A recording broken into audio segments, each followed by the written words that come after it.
The Joe Rogan Experience. If you think about, like, you got to go all the way back to Jim Crow. So you go to slavery, and then what happens after slavery?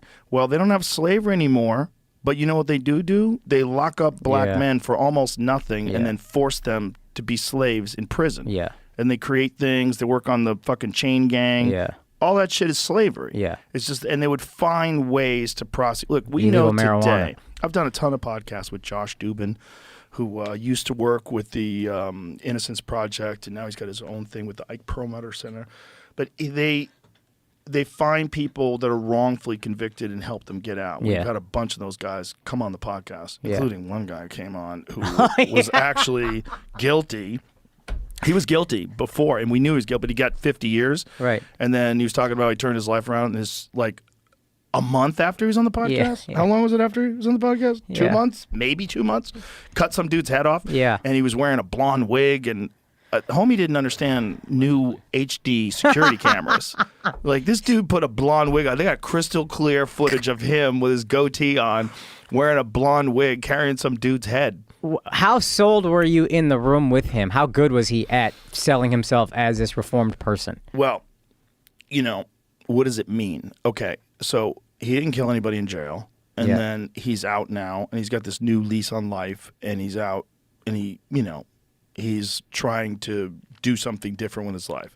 When you listen to his explanation of what happened, why he went to jail, so he was a drug dealer. Right. And he had gone to jail before, and some dude owed him money.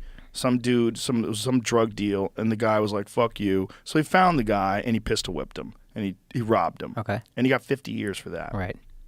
And he was a habitual criminal, for sure. So should he have gotten 50 years for that?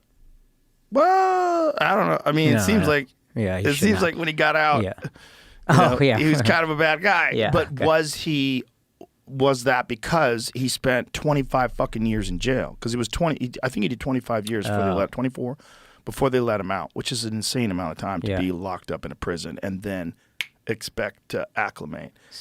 And so you're saying, did prison make him much worse? Did prison make him much worse? Because it certainly can with some people. Yeah. But we've had people on that were innocent, and prison made them amazing. I mean, something about like the constant studying and the accepting your situation in life, even though you were innocent. And then a lot of those guys got released, and it's crazy to see them like they lost 20 years of their life for something that was bullshit, complete bullshit. And then you find out that the cops and the prosecutors who were involved in their case had done that to many, many, many people. That's another thing that people need to take into consideration. How fucking dirty some people involved in prosecuting and convicting people are. Yeah. You remember that guy in Pennsylvania?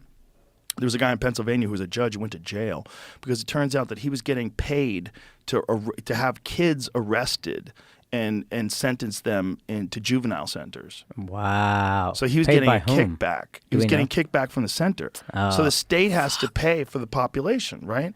And then you have private prisons, which is even more sinister. Yeah. Because then it's not just the incentive of the people that are working in the prison and the prison guards union, which is a real thing. Prison guards unions work to stop marijuana laws from being Really? Yeah, because they want people to get arrested so that people go to jail. Yeah. So they have jobs. Which is fucking crazy to think. Yeah. But private prisons make money off people being incarcerated. Yeah. If you make money off a person being incarcerated, now you have an incentive for incarcerating people. And just like pharmaceutical drug companies have an incentive to give you drugs you might not even need. Yeah, 1,000%. Because they make money doing that. And if you're a private prison, you don't even have to treat them that well because they're prisoners. Who's really going to get upset on their behalf? A few people that we're not going to take seriously. So if their conditions suck, it's prison. They're prisoners. Why do I need to treat them well? Nobody cares.